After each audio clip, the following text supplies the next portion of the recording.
Travel along, Catholic pilgrims, as we read letters from the voyages of St. Frances Cabrini as she traveled around the Western Hemisphere sharing the good news of Christ. Welcome, Catholic pilgrims.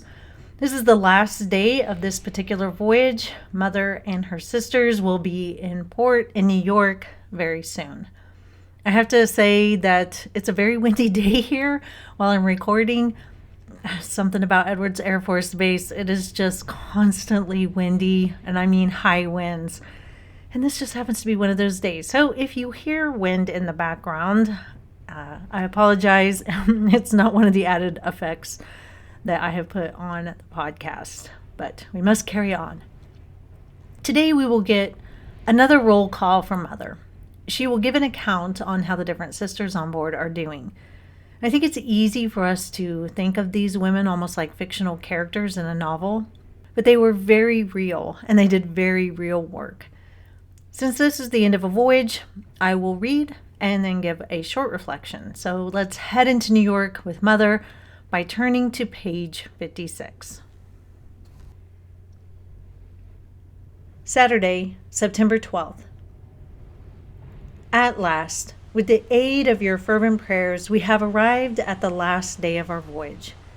If you could see the sea today, you would not believe it was the same treacherous element which frightens so many. It does not seem like the sea at all. It is so smooth that the sun is reflected in it. It is so placid that one might conceive that the sea never moved. I do not remember such good weather even last year, when I was almost tired of the tranquility of the sea, because it was so calm. Such fine weather is supposed to be the forerunner of a storm, but before this arises we shall have already arrived in port, and so our sisters who are destined for Nicaragua will not be discouraged to undertake a new voyage. Seeing that prayers are so efficacious in obtaining a prosperous voyage, I shall inform you of our leaving for Nicaragua, so that you may obtain, by your prayers and sacrifices, blessings for that voyage also.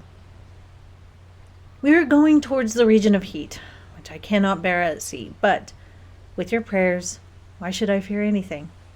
And for a missionary, however difficult the voyage, it is always on that small plank that she must seek to extend the kingdom of love of Jesus.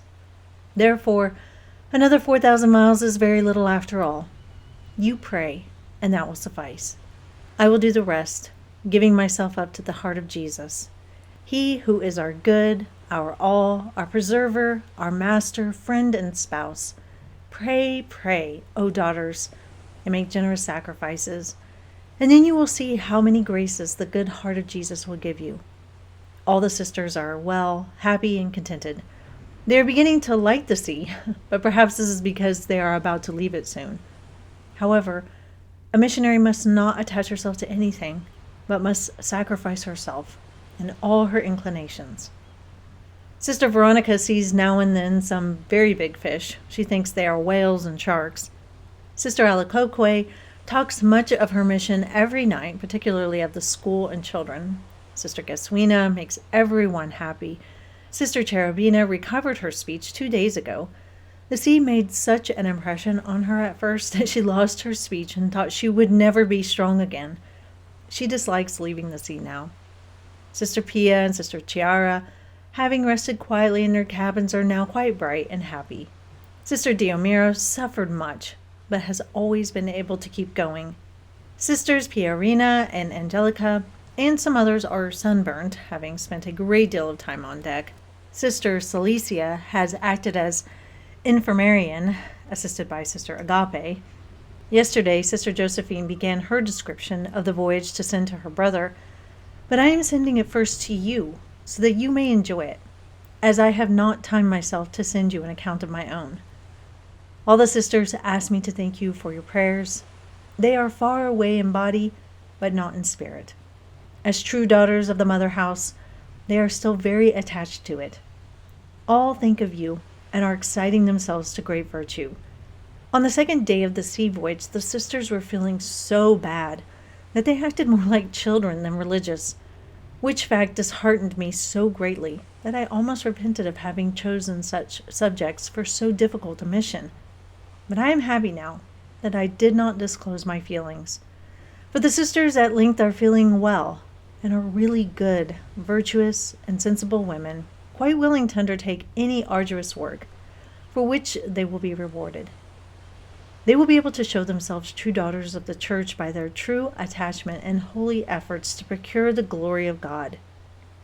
I'm not sure of writing to you again before we reach port, but I will write again from New York and from Manresa, and hope to have much consoling news for you, more so as we are celebrating the centenary of St. Aloysius, under whose protection we are undertaking our work. This dear saint has always been powerful, especially during this year of his centenary, as we have experienced so fully. The sisters salute you affectionately and unite with you in prayer, sacrifice and work in the heart of Jesus and beneath the mantle of Mary. May the grace of God be with you all, your affectionate mother in the most sacred heart of Jesus. Frances Xaverina Cabrini. On the Ocean, 13th September, 1891. When my husband was to be stationed in Turkey, I was not sponsored by the military to go, meaning it was meant to be a 1-year remote assignment. The military would not pay for me or our children to go with him. Currently, American military families are not sponsored to go to Turkey. Other NATO countries, yes, but American families, no. Anyway, there was nothing stopping me from just going to live in Turkey for a year. And to do this, we had to put most of our household goods in storage. I had to purchase plane tickets for 3 of us, sell our home, sell one of our cars. To get our cats to Turkey, I had to do more paperwork for them than for me and my kids. And in the end, nobody looked at my paperwork. Oh, it was so disappointing. I was like, please, somebody, just look at this paperwork so that you can see all the hard work I did. But then I had to fly across the world with 2 kids, 2 cats, and no Dustin. He had gone a week ahead of time. Mind you, I had to fly during all the COVID craziness. We left in August of 2020 and everything was weird. In St. Louis, they had taken away all the tables to eat at in the airport, so my kids and I had to sit on the floor to eat our breakfast because that's way more sanitary. And then when we got to Germany, the airport was like a ghost town. No restaurants, no shops were open, nothing.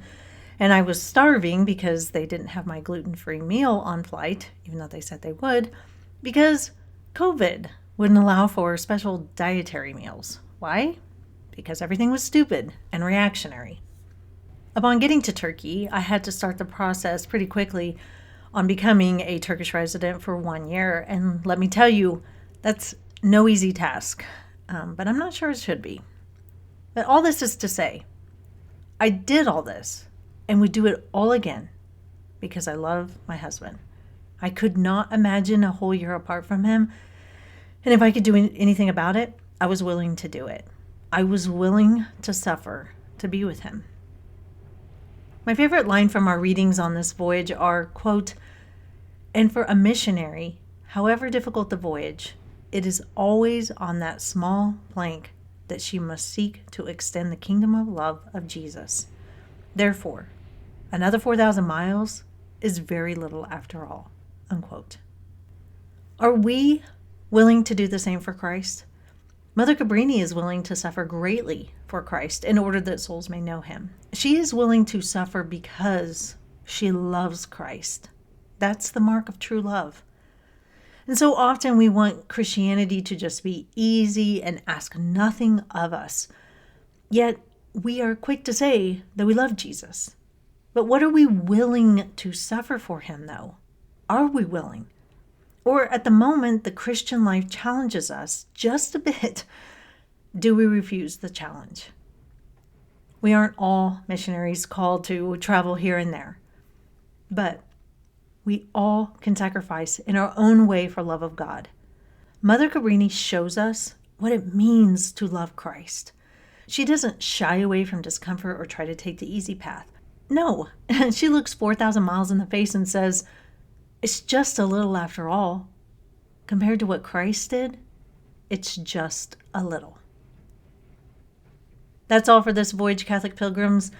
We are entering port on September 13th, 1891, And in basically 1 month, Mother will be headed to Nicaragua. 1 month. But until he joined her for that voyage, live the faith boldly and travel well.